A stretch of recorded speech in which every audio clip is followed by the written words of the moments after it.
Hi guys, welcome back to my YouTube channel and hope you guys are doing well. So today's video I'm going to show you guys how I draw skin texture, right?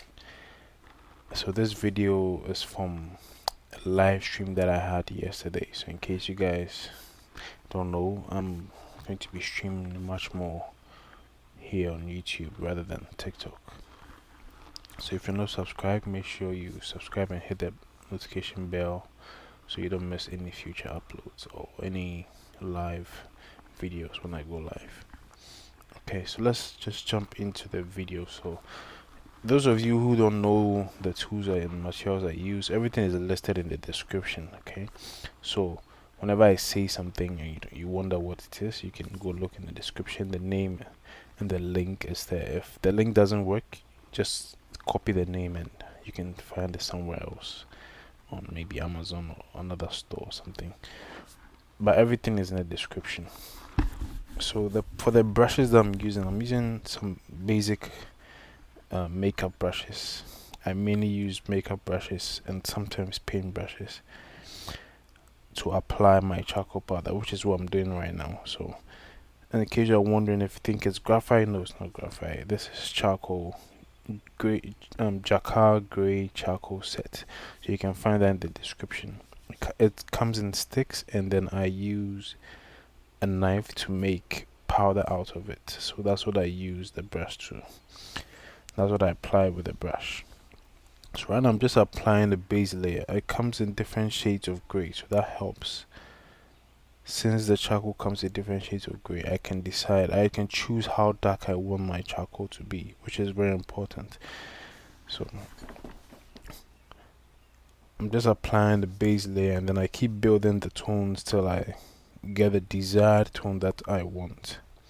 So now that I have the desired tone that I want, as you can see, I zoomed in so you guys can see what I'm doing. Now I grab my Faber-Castell Polychromos warm gray pencils. Okay, some of you might know I used to use graphite pencils in the past for detailing and stuff, but for a while now I've stopped using graphite pencils. And if you're wondering why, I just prefer the waxy feeling that I get from the Polychromos gray pencils. I feel like the graphite was giving me some kind of shine. From when you look at it from different angles, sometimes it can give you too much shine.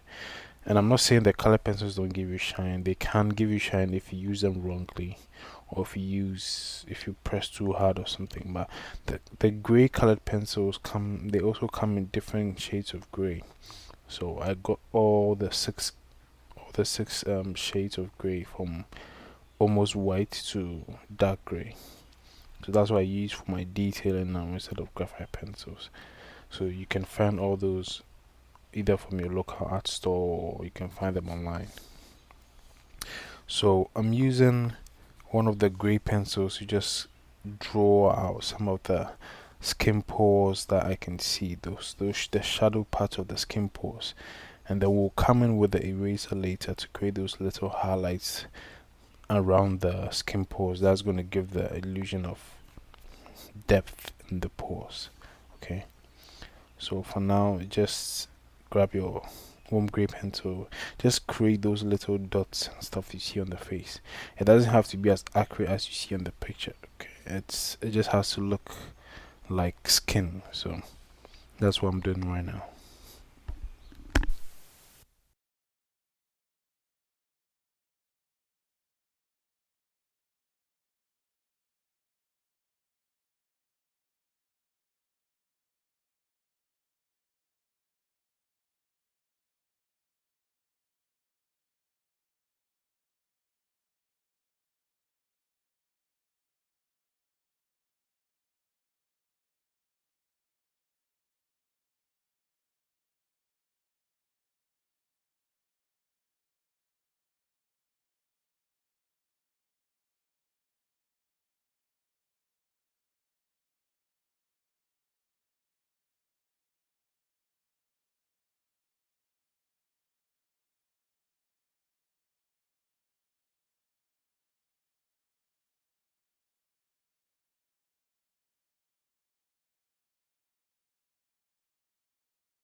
So now I'm coming in with my Faber-Castell pencil eraser just to create those little highlights that I was talking about.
Alright, so now that the skin, I've demonstrated the skin, I'm going to demonstrate how I draw the scar or those little cracks that you see in the face.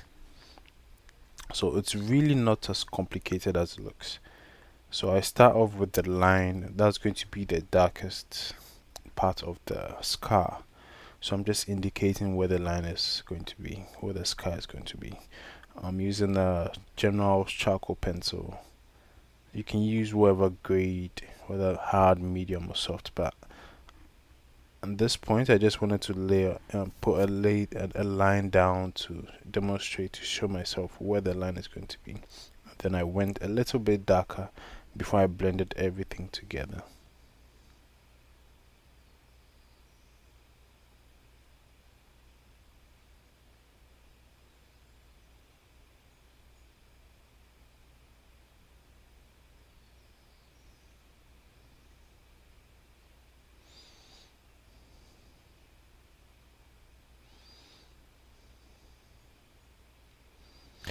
Here I'm using my makeup brush, one of my makeup brushes. It's the flat makeup brush, and with this brush I cut some of the bristles off so it can give me, the brush can feel a little bit more rigid, because I wanted to have that hardness to the tip of the brush so I can use it for blending like this.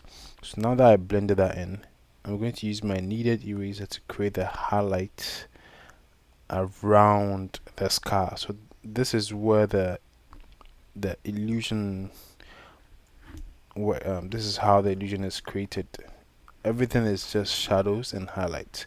So now that dark line that I created is the shadow. So that's going to be like the scar itself, the depth.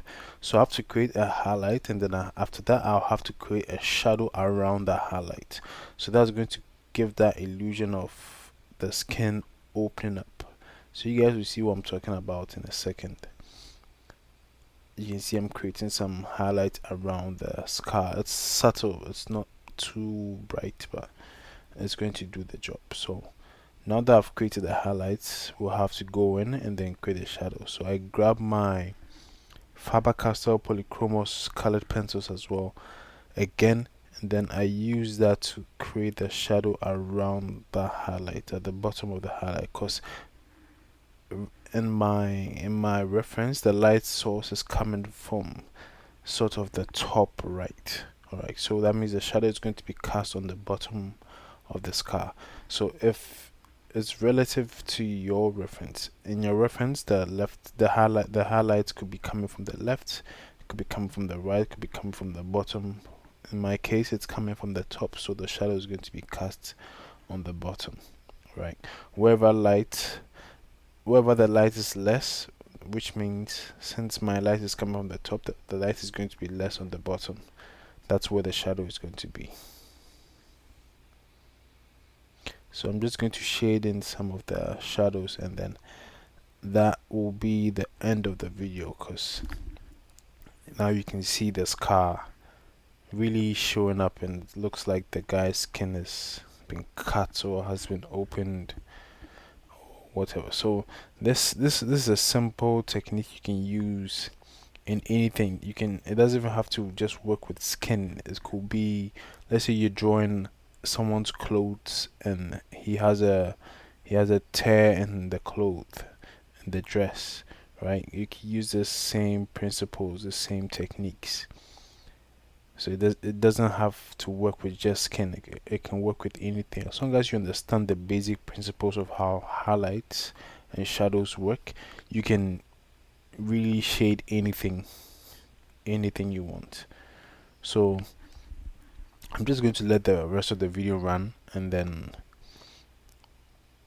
yeah, so I hope you guys enjoyed and learned something from this video, and I'll be back with another video sometime soon. But if you guys have any recommendations on what you guys want to see, because I'm making the videos for you, right? So let me know what you guys want, what kind of tutorials you guys want, and then I'll do my best to bring that out for you as well. Okay, so I'll see you guys in the next one. Make sure you like the video, make sure you're subscribed, and if you're subscribed, make sure you turn the notification bells on so you don't miss my future uploads. So I'll see you guys in the next one, and take care.